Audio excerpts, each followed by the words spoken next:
Carl, I wanted to ask you something, but then right before the show started, I saw an article that goes right along with what I wanted to ask you because it has to do with this thing that just took place in the United States with Trump. And I haven't made any comments about it because I couldn't make heads or tails on the situation myself. And I don't like to comment on things that I have no insight on. But there's an article that came out on RT. And the title of the article is, and this comes from the U.S. spokesman.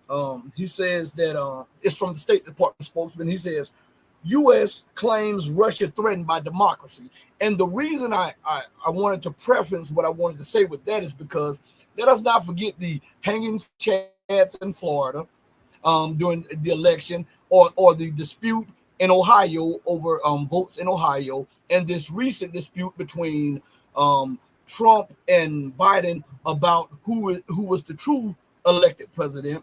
And then when we look at that, we also have to bring to mind that if you speak about the dispute on the elections, you get deplatformed, censored, and everything else. So all of this is going on.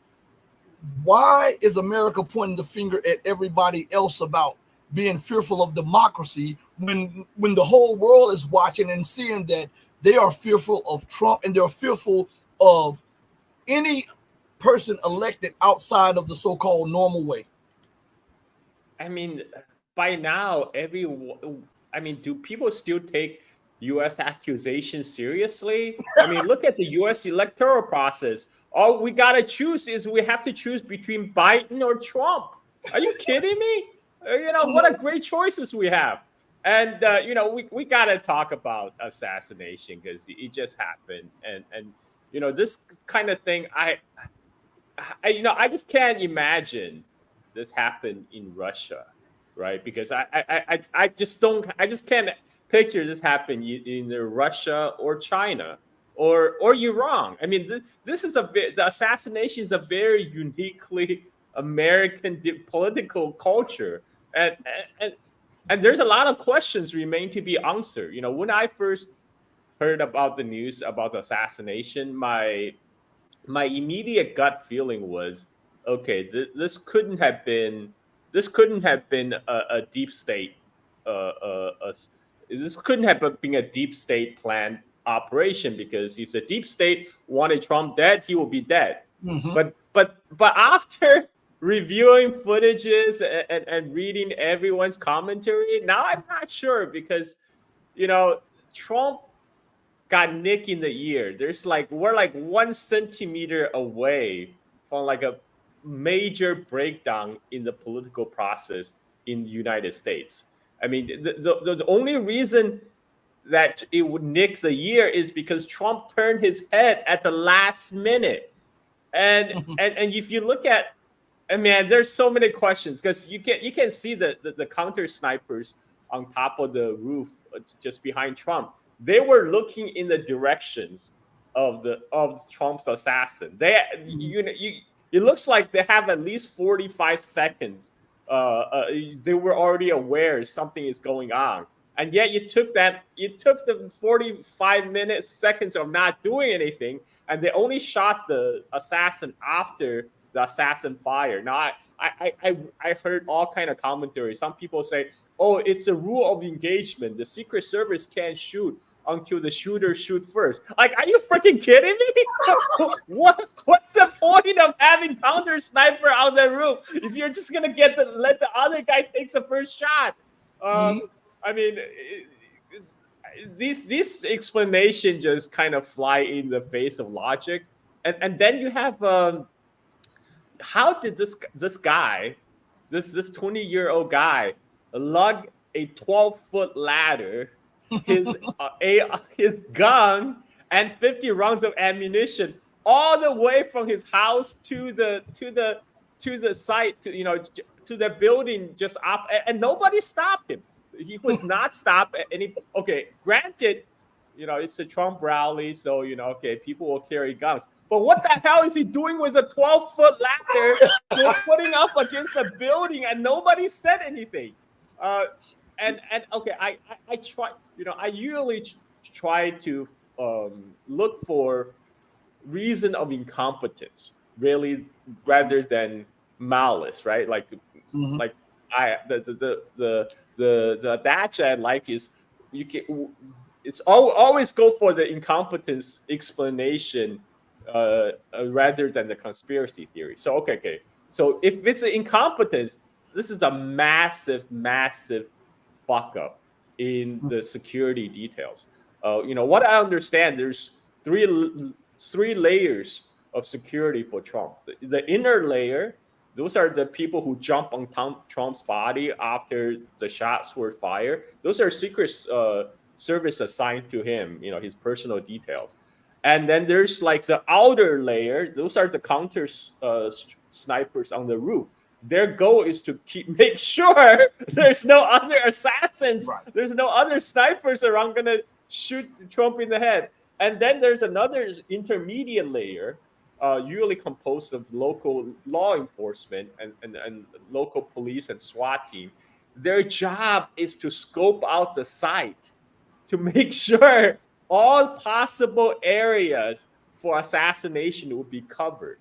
And that is their job. And the sniper guy, the assassin, he was in the line of sight, in plain view of everybody, and people even spotted him, and they even alerted the local police. And for Mm-hmm. some reason, the local police didn't tell the snipers, the counter snipers, like, hey, shoot that guy, or like shoot a warning shot, whatever. There's a sniper on the roof. And the incompetent, I mean, there's a plausible incompetence explanation, is that there's communication failure between the counter sniper, who are part of the Secret Service, and the local police, who are in charge of the perimeter security. And the police who received the information about the assassin on the roof, for some reason, did not communicate to the Secret Service counter sniper on. But what? What? Are you kidding me? You see a sniper, you're not gonna tell those people who are set up to take him out. I mean, like, what do? You at least get Trump off the stage. Okay. Mm-hmm. People are saying, oh, like, you just can't shoot people because they show up with gun. Mm-hmm. Okay, I mean, they have a gun in the clear direction of Trump. I mean, okay. So let's say people, Secret Service, want to play it safe. They won't shoot until they receive a clear command. But at least clear the stage, get the Mm-hmm. Trump off the stage. There's some major failures that happen that need to be explained. Why the local police did not communicate to the counter sniper on the roof? As far as I can tell, the counter snipers on the roof are very efficient. After the shot fired, they took out the assassin within few seconds, which also could be very convenient. Like, because if you Mm-hmm. look at the CIA handbook, they said there are two type of assassins, right? The one type is a patsy, and one type is a safe assassin. The patsy are there to be killed. You don't want to leave witnesses. Yeah. The safe assassin is a professional. You want to extract them after the job is done. Well, the Thomas Cook, or whatever his name is, Thomas Matthew Cook, he's obviously a patsy. I mean, he's obviously a patsy. So it makes sense to get rid of him. Right now, all the major media obviously trying to dig up his background story. And then we have nothing. This is a 20-year-old guy with no social media exposure, right? Like, he has no TikTok. He has a Discord account, but there's no activity on his Discord. And everything they could so far, the only thing they dug up is, like, he made some joke video he made back when he was a sophomore, I guess in high school. He said, I had a 10-inch penis. That's the only thing they can find on this 20-year-old guy. This is 2024. I mean, if CIA wants a patsy, he's a perfect patsy. He has no background history, no nothing. And then I just read the CNN story about how the FBI identified him. And the CNN story says Cook carried no identification on his body. The FBI had to do a DNA scan to do a biometric match. Like, I'm like, wait. How did the FBI have Thomas Matthew Cook's DNA on file Yeah. before the shooting so they could get a quick match, DNA match? I mean, either like there's a much more pervasive surveillance state that we're in that we don't know about, that FBI have everybody's bio data, Mm, or there's something else going on. Why would they have this 20-year-old kid's DNA on file mm, who has no criminal records, as far as we know? Uh, mm, there's a lot of questions to be answered. And then what will happen? What will happen? Well, if the election were held today, Trump will win. We all know that Trump will win for right. sure. Trump would already won before the shooting. Biden was already on his way Yeah. to lose. But after the shooting, we now know Trump will for sure win if the election were held today. But there's Yeah. still 4 months to the election, and in U.S. election cycles, 4 months is an eternity. A lot could happen in those 4 months. And if the deep state really want him dead, they can try again. I mean, there's nothing to stop them from trying again. If this was really a failure, accident, because by sheer dumb luck, Trump turned his head, got Nick in the ear. I mean, it's conceivable that they could try again. And even if it's not planned by deep state, there's also a risk of copycats, right? Hmm. It's gonna, because now this is a major story. There's always going to be some radicals, some fanatics who see that and want get their 15 minutes of fame. So Trump has to survive this 4 month first of all, and then we don't really know what's going to happen after 4 months, because as like the media treat Americans like they have the memory of a gnat, you Yep. know. But sometimes it's true. Sometimes it's true. Like if you look at George Bush Senior back in the early 1990s, he won the Gulf War. He won bigly. And there was like a lot of popular support. I remember Mhm. I was in elementary school.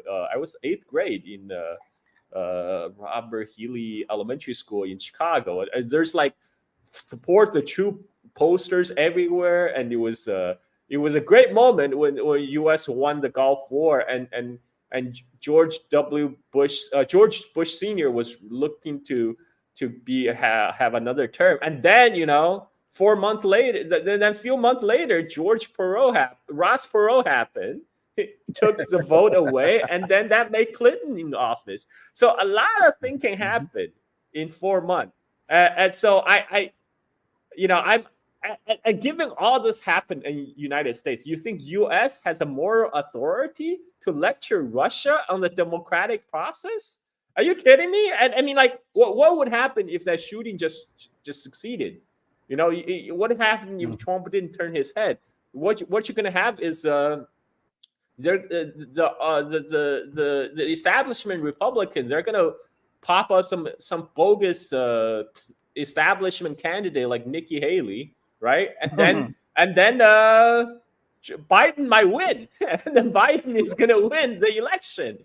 Mhm. That's what would have happened, and so this this is how fragile the American electoral process is, and it has no moral high ground. It has no qualification or credibility to lecture Russia, or China, or anybody else. But I also like to still go back to the Trump assassination, because Yeah. right after it happened, New York Post straight away blamed the Chinese. The first published report that said the shooter was identified as Chinese. I mean, they didn't even say Asian. It Mhm. clear, like they didn't even know what the shooter's name was, but they already know it's a Chinese guy. And I knew that was bogus, because if my people did it, if it's a East Asian people did it, dude, they would have got the job done, man. It would be over because if you look at what happened to Shinzo Abe.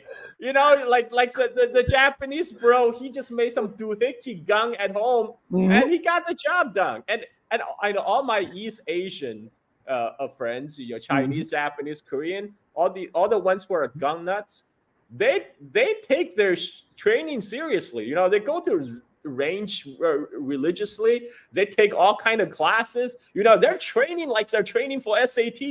You know, if it's an East Asian person, if it's a Chinese, I'm sorry. Like Trump would be a gunner, man. You'll be done.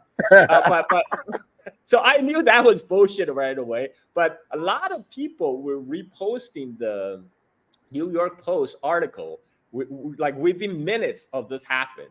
And then what New York Post did was this: they tried to do a sneaky edit, like hour and 40 minutes, hour and a half after they they went back to their website, edited to say that the shooter was identified as white male, but there was no, like, they didn't say issue a correction or anything. And we only know this today now because it's still listed. The original report was still on the Internet Archive. So what happened is all these people, like AKA like Gordon Chan, you know, the U.S. suspect, Mm-hmm. like, and reposting the New York Post original article, they get like a community note on X saying, "Oh, the New York Post article actually says the shooter was identified as white male." Like, because this is the kind of thing happened to you in U.S. The first instinct is to blame the Chinese. It got to be the Chinese. Yeah. But why would the Chinese have any incentive to kill Trump? Right. Why would Chinese care Biden getting to the office? How is Biden better for China than Trump? This is only American would think that way because, you know, Trump, the one who started sanction on China, Mm-hmm. Biden doubled down on the sanction, made it much worse. So why would Chinese prefer either one? You know, Trump, as far as Chinese is concerned, you know, pox on both their houses. Why would they care for Biden? I mean, that's just, yeah. Okay. Anyway, that's my rant about that stupid New York Post article about shooter being Chinese.